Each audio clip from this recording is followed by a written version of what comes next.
Tsophar, the Naamathite, thinks that everything that has happened to Job is all about human merit. Let's open the Bible and think on these things.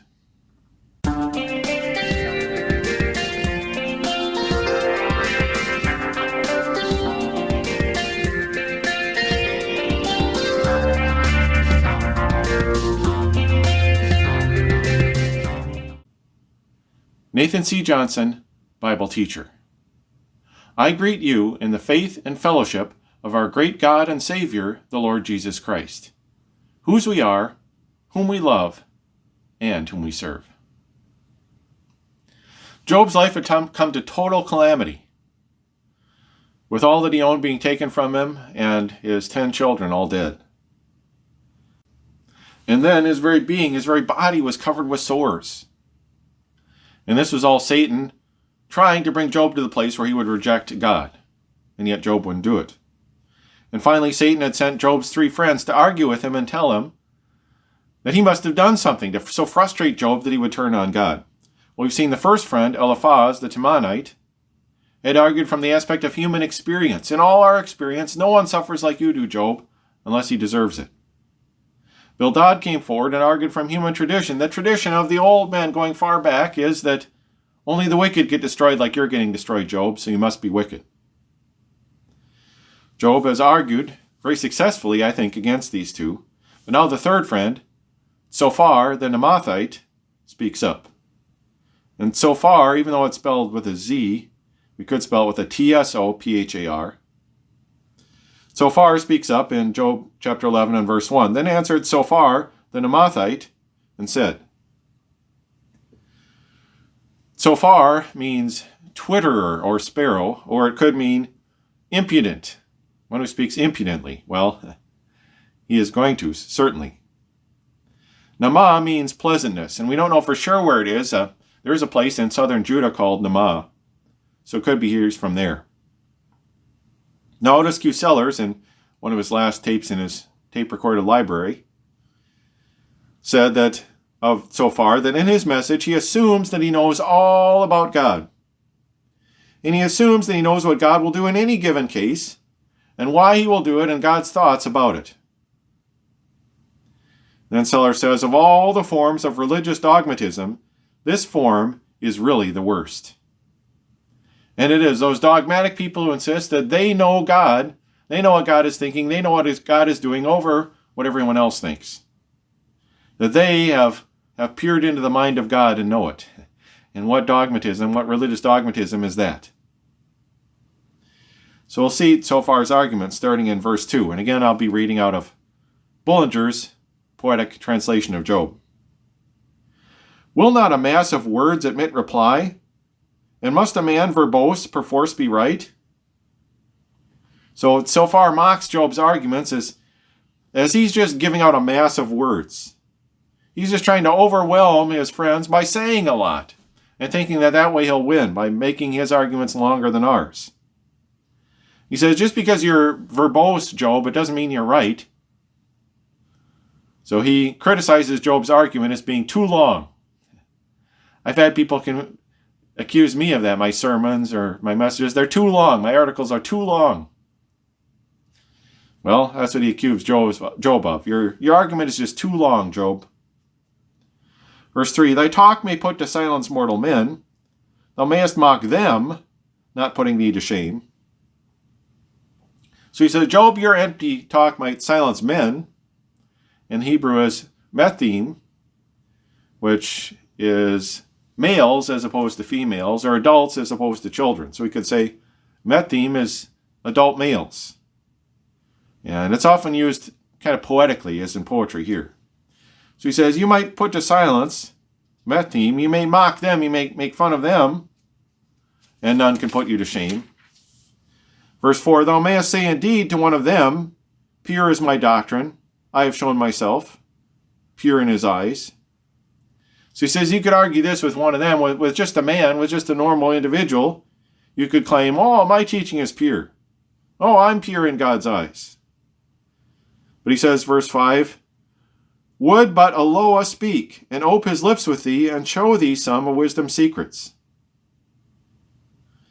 So he says, if only Eloah the venerable God, the God worthy of worship. If only he would speak up, he says. Why, he would show you, Job. He'd show you wisdom's secrets. But Tsophar isn't going to stop there. He's going to show them to Job for God. He's convinced he knows what God would say, and he's going to tell Job what it would be.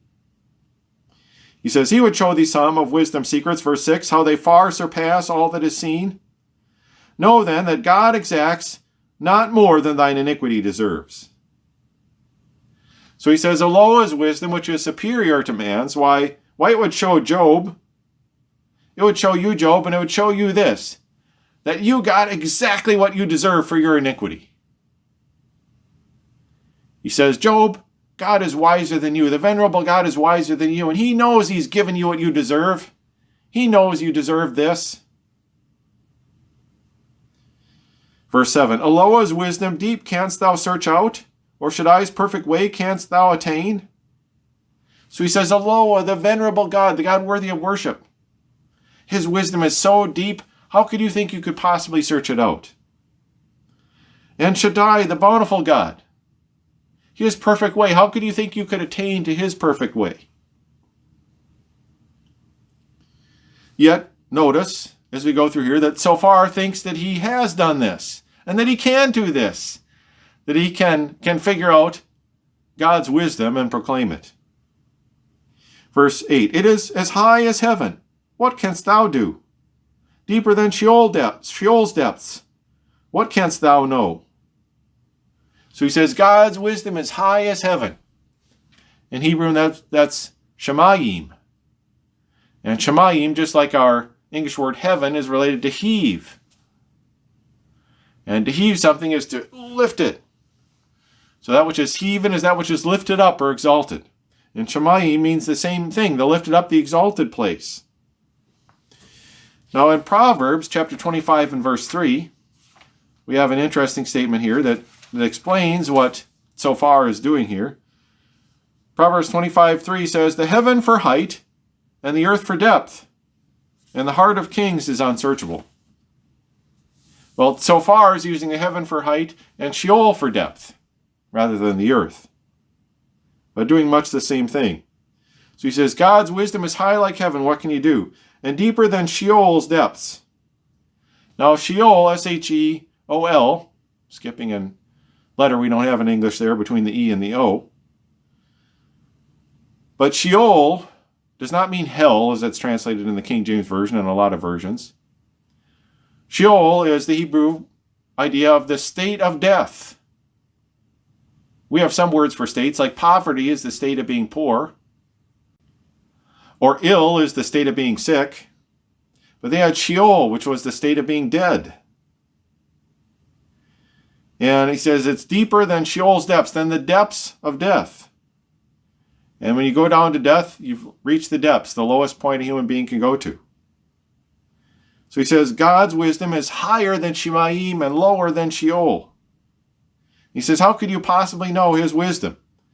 And yet Tsophar is convinced that he's going to tell it to him. Verse 9, its measurement is longer than the earth. Its breadth is broader than the ocean wide. He says the measurement of God's wisdom is longer than the earth. But that word long, interestingly, is often used for length of time rather than length of distance. Well, we know that the earth has been here a long, long time when it comes to length. So its measurement is longer than the earth, and whether that's a dimension or whether it's time, he means very long. And then its breadth is broader than the ocean wide. The ocean is broad. Well, so is the breadth of God's wisdom, he says. Verse 10. If he pass by and make arrest, or should to judgment call, who then shall resist him? So after piling these encomiums on God's wisdom, he says, if he passes by to make arrest, if he decides to arrest you and to bring you into court, calling you to judgment, well, how can you resist him? Who possibly could resist him? But he says, Job, your problem is you're resisting him. You're saying, no, I won't go into court for my wicked deeds. That's your problem, Job. That's why you're having so many difficulties, so many problems.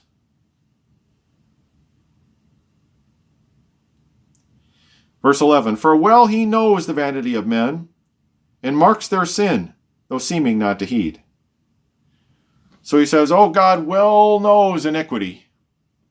He knows. When the wicked think, God isn't marking it. You, Job, I'm talking about you. You are doing these wicked deeds that we don't know about, but God knows. And you were thinking, ha, ha, ha, I'm getting away with it. God doesn't see. Oh, but he did, Job. He saw those wicked things you did. He was marking them down. And now you complain and complain. Oh, he didn't really see my wickedness, so he must not really know it. So he doesn't really have any reason to do this to me. Nope, Job, he saw those wicked things. You deserved all this. Verse 12, but man, vain man, doth understanding lack. Yea, man is born like a wild ass's colt. Oh, I just imagine Tsophar practically so swollen with his own wisdom, his buttons, if he had them. Of course, I don't think he had buttons, but they would be popping off his chest. It swelled so much. He's so convinced of his wisdom. He says, man, vain man, lacks understanding. Senseless man, and that's metheme, moth here. Why, they're just senseless, but they would become sensible if God would just punish people immediately. The instant you did something wrong, God would punish you immediately instead of marking it down and punishing you later. Why, then you'd maybe learn sense. But men just lack sense. God delays punishment so they think they get away with it. Job, you senseless person, if only you were as smart as me.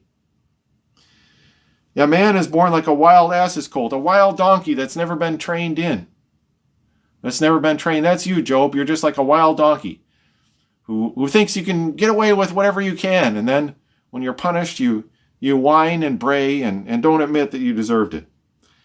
You stubborn donkey, Job. Verse 13, but as for thee, hadst thou prepared thy heart, and stretched forth thy hands to him in prayer. So he says, Job, if you did what you should have, if you had prepared your inner being before him, so that everything was right, and you had stretched forth your hands to him in prayer, if you had just done that, Job, I know this wouldn't have happened to you. Verse 14, if sin were on thy hand, put it far off, nor dwell there in thy tent iniquity. He says, Job, you should just have done what I did.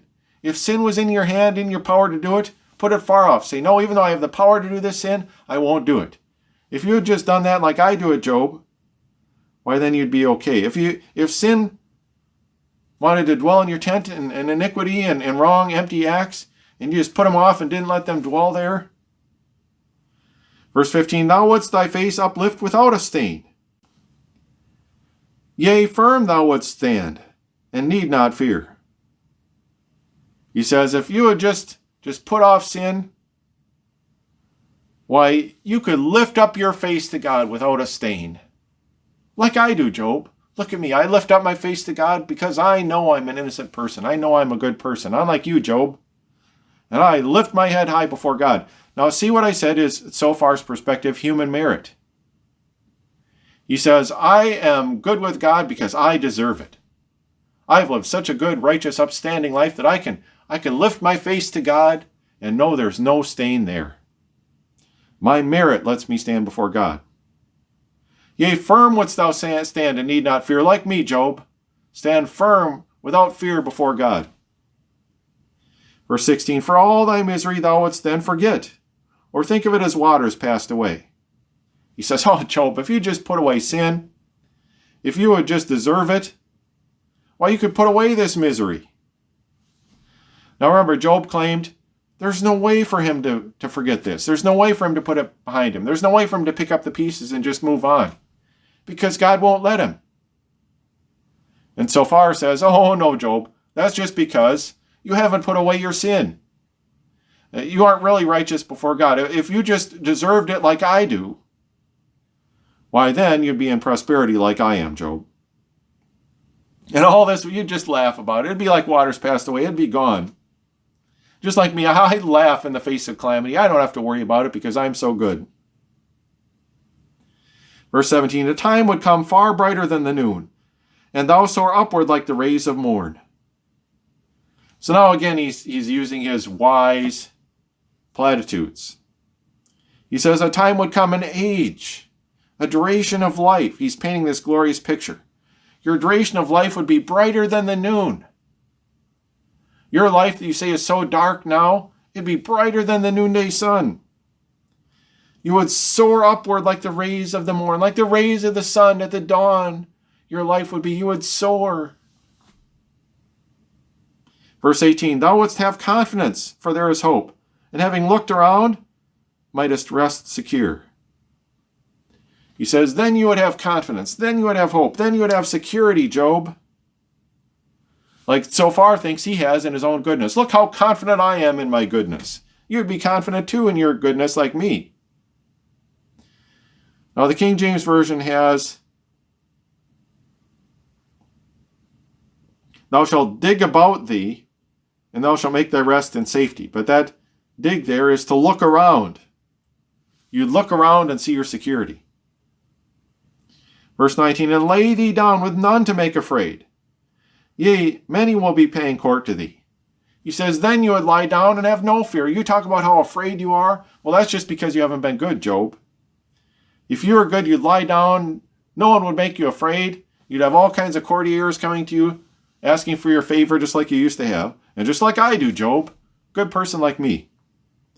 Verse 20, but as for wicked men, their eyes will fail, and every refuge to them useless prove. Their hope will vanish like a puff of breath. He says, but as for wicked men like you, Job,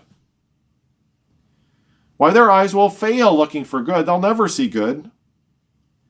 Every refuge will prove useless to them. You thought you had refuge in your wealth and everything, Job. Well, it was useless because of your wickedness. Their hope will vanish like a puff of breath, like the word is actually soul, nephesh, like a soul poofing away at death. That's what happens to the wicked, Job. That's what happens to you. It's because you're wicked. You're not good like me. Zophar-Human merit. That's his perspective. That's his argument. Well, does Job have an answer? Yes, he does.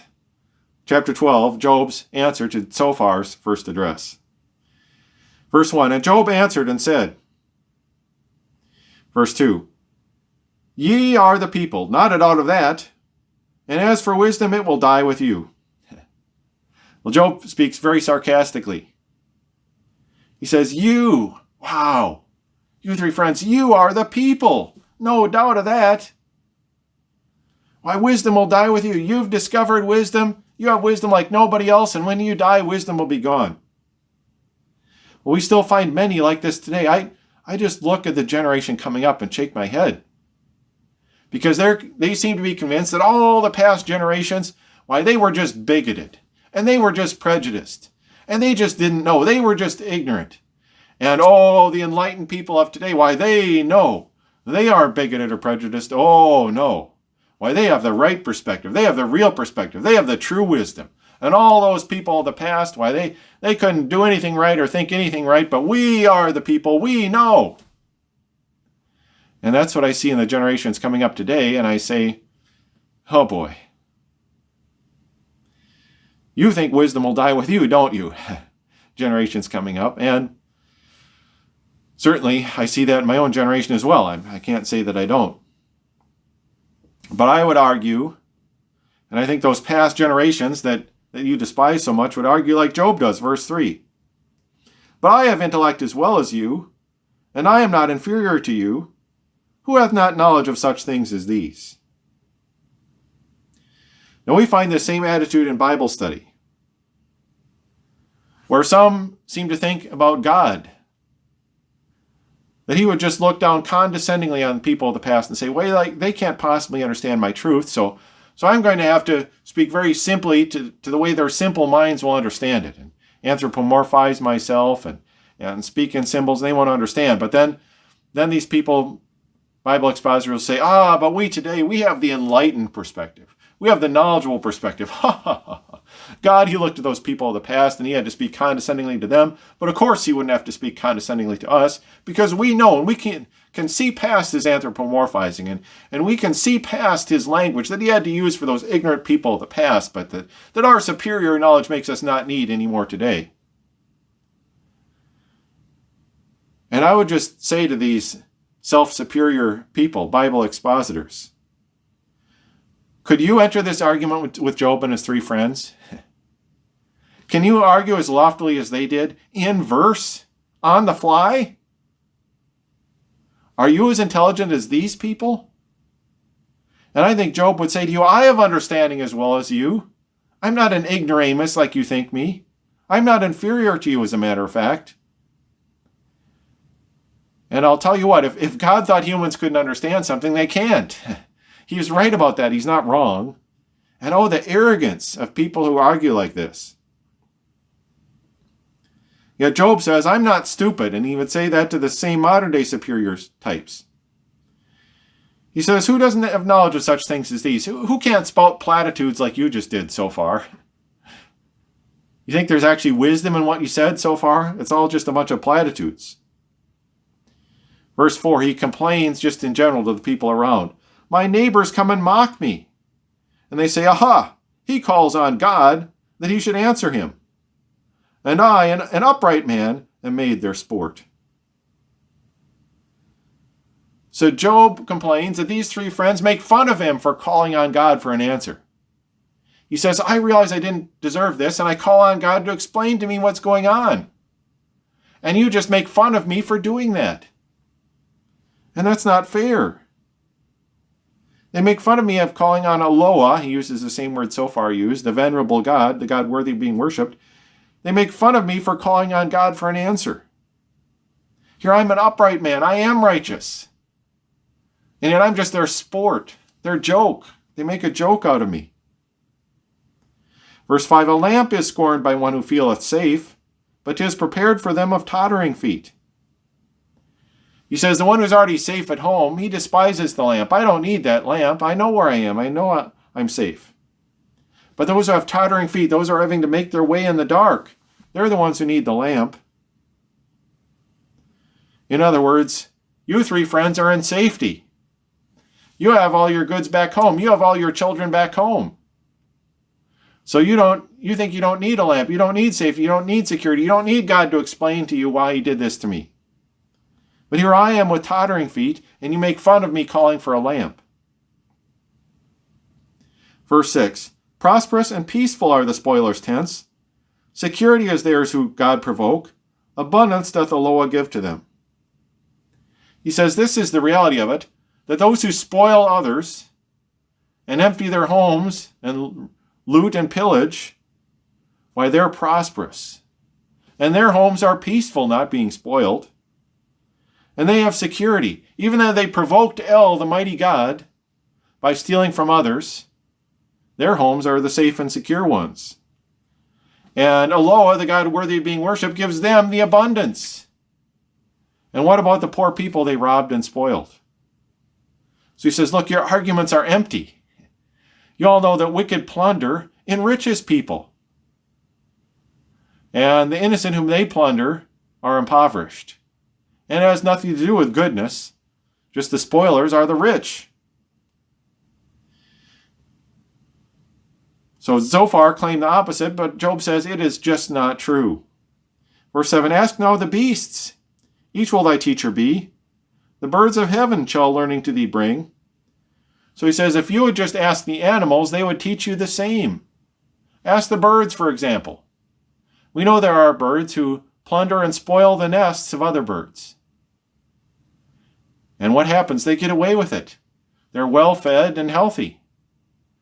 And the poor bird off trying to get food for its babies, or food for itself, comes back and finds its nest spoiled, its babies killed, or its eggs eaten. And that poor bird did nothing, and yet there it is. Calamity has come upon it, and the spoiler is happy and filled and in health. You said the birds could teach you better so far. The birds know. They know they did nothing to deserve the calamity that comes on them. Verse 8, hold converse with the earth, and it will speak. Yea, fishes of the sea will tell their tale. He says, or ask the earth. The eretz, the land or the earth, that word could mean. But he said, in other words, ask the animals of the earth. Or ask the fish of the sea. They know. What fish die in the sea? The righteous ones? No, just the unlucky ones. And the spoilers, those who eat their fellow fish, why, they prosperous and are healthy. They are punished for harming their fellow fish. So he says all these animals could show you this is the way things work on earth. They could give you wisdom. If you just look to the birds of the sky or the beasts of the earth or the fish of the sea, they would teach you that your words are foolishness. Verse 9, who knoweth not by every one of these that 'tis Jehovah's hand that doeth this? He says these all know that Jehovah causes the spoiler's hands to prosper. They all know, like I said, that bird as it mourns over its destroyed nest knows that Jehovah caused the spoiler to prosper. Well, see, the problem here is that Job is assuming, like his three friends are assuming, like everyone tends to assume, that God causes everything that happens. And everything on earth is set up the way God wants it to be. And yet we know that humankind, Adam's race, rebelled in the beginning, and it threw all God's creation out of what were its original specifications, the way it was supposed to originally work. And so everything in the animal kingdom reflects sin and death and calamity. And yet if we just look at the animal kingdom, we could see that. We could see things are not happening like they should. We could see that the righteous are not rewarded and the wicked punished, just looking at the animal kingdom. Verse 10, in whose hand lieth every living soul, the spirit of all flesh, of every man. He says, in God's power lies the soul, the very being of every creature, the nephesh. And the spirit, the ruach, connected with the breath, or the intelligence. This all lies in Jehovah's power. Verse 11, doth not the ear discern the sense of words, just as the palate doth distinguish food? He says, doesn't the ear listen to words and judge, are these words good or bad? Just like the mouth tastes the food and decides if this food is good or bad. Verse 12, so with the aged wisdom should be found, and length of days should understanding give. So he says, in the same way, long life should bring wisdom. I mean, it just makes sense that the very young, they don't know much of anything. They're foolish just because of lack of experience. And yet the aged, they have so much experience, they've had time to gather wisdom. And that's the way it should be. Verse 13, with him, then, there must wisdom be and might, counsel to plan and wisdom to adapt. So he says, concerning this, God the eternal must be wise. He must have mighty counsel, considering he's always been. Verse 14, lo, he cast down, and no one can raise up. He shutteth up, and no man openeth. So he says, when God acts to destroy or to cast down or to imprison, no one can stop him from doing that. No one possibly could. Verse 15, the waters he withholds, the streams run dry. He sends them forth, they devastate the earth. So he says, if he withholds the water, why then even the streams dry up, there's drought. He sends out the water, and he floods the earth, and that's eretz. In Hebrew, could mean earth or land. Typically we think of a flood devastating the land, not the whole earth, although Noah's flood, of course, did devastate the whole earth, if Job is referring to that. Verse 16, to him belong both strength and wisdom's might. To him are known deceivers and deceived.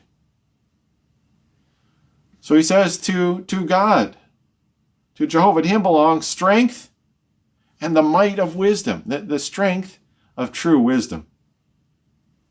To him are known deceivers and deceived. God looks and he doesn't say, who's right? The deceiver? Is the deceiver right or not? No, God knows. God knows the deceiver right off. Christ knew Judas. He knew the deceiver. He wasn't deceived. God is never deceived by the deceiver. And God knows the deceived. God knows those who were truly deceived and thought something was right and were wrong. He knew Eve was deceived in the beginning. And Adam was not deceived, so Adam's sin was worse. And he knows the deceiver. He knows Satan was the deceiver. Verse 17, 'tis he who leadeth counselors, from whom his wisdom strips, and maketh judges fools. So God is able to take counselors and lead them and remove their wisdom, strip it from them. And he's willing to take judges, those who should discern what's right in the situation, and makes them fools. So they can't see what's right, so they can't figure out anything, even the most obvious of situations. Verse 18, 'tis he who breaks confederate bonds of kings, and girds their loins with cords as prisoners led.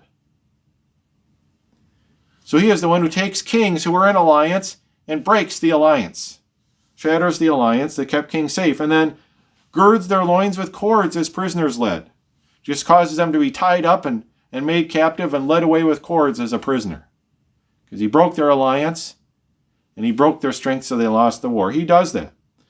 Well, God is able to do that, but that doesn't mean every war is decided by God. God decides who wins and who loses. No, he can.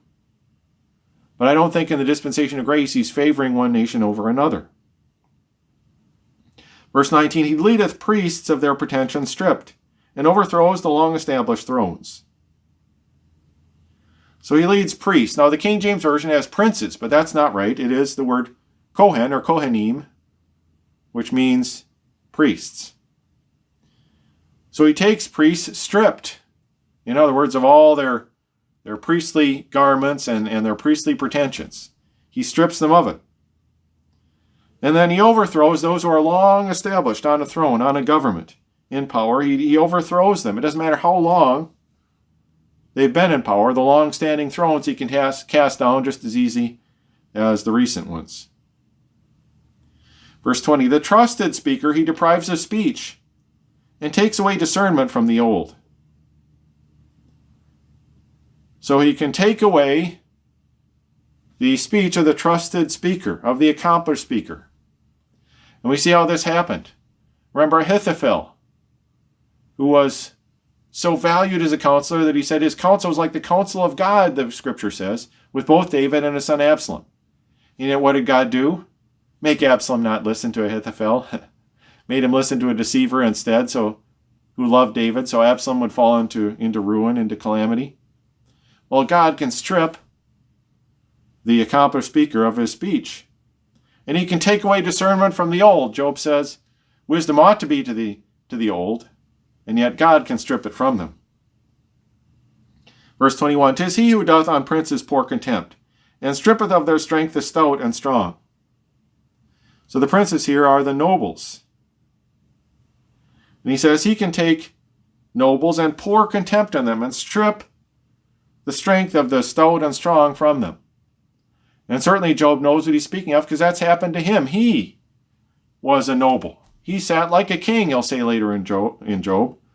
And yet, God stripped him of all that. He stripped him of all his strength. He says God can do it. And he knew by experience. Verse 22, deep things from out of darkness he reveals, yea, bringeth things to light from out death's shade.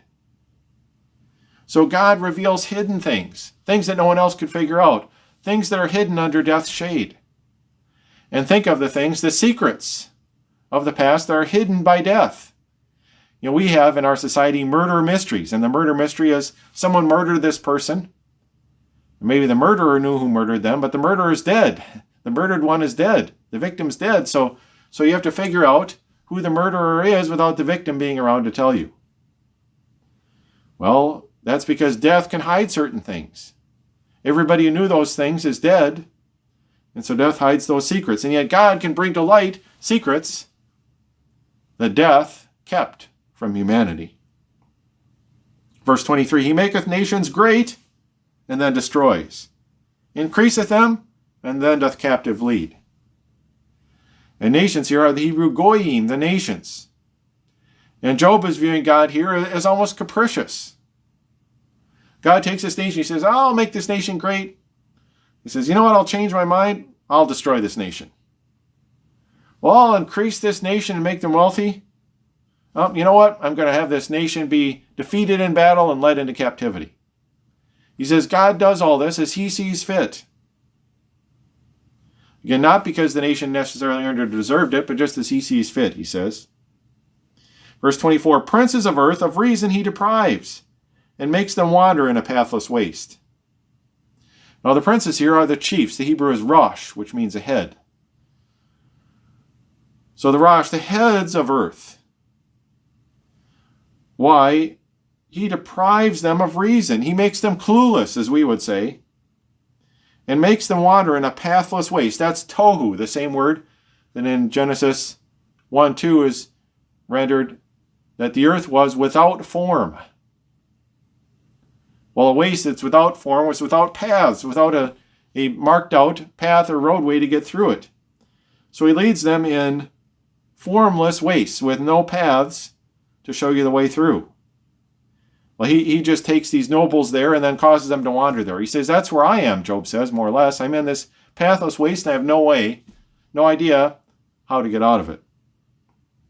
Verse 25, they grope in darkness as in densest night. He makes them stagger like a drunken man. So Job, this is how he considers it. He's groping in the darkness with no light. He's staggering like a drunken man. And God did this to him. And he did it, as far as Job can tell, for no reason. So Job is getting an almost jaded view of God, this capricious God who does things almost by whim. Brings calamity on people by whim. Well, that's the situation you're going to get into when you decide that God causes everything that happens. And these random calamities of life, that God caused it for a reason. Well, eventually you'll get the idea, well, the reason must be awfully capricious. God must not be very serious. His wisdom must not be very deep. He must just do things on a whim. That's what Job was kind of deciding because of what God has done to him. Notice as his friends are pushing him toward that conclusion. So in this portion, we see that Tsophar is enamored with human merit. He's just convinced that he has merit, and that's why he's in a good situation. And Job doesn't have merit. That's why he is in calamity. And he insists a man who's righteous can lift up his head before God. And Job obviously can't do this because he's not righteous. But Job mocks the arrogant wisdom of his friends, who think that they know better than everyone else. He says even the animals know that those who spoil others prosper. God seems to Job capricious, just bringing favor or calamity on people as he sees fit without worrying about whether they deserve it. And yet we know this is just a fallen world where time and chance fall upon people, and it doesn't have to do with God having a plan for every horrible thing that happens. Well, someday God will control this world and the way things happen in his kingdom, and then we won't see capricious calamities like what happened to Job. Well, Job is not done. He has a lot more to say in answer to Tsophar, and at least for a while, they are willing to be quiet and listen to him. But we'll see what Job says in chapter 13 and what more his arguments have to say next time. So until we gather again around the pages of God's book, I bid you goodbye.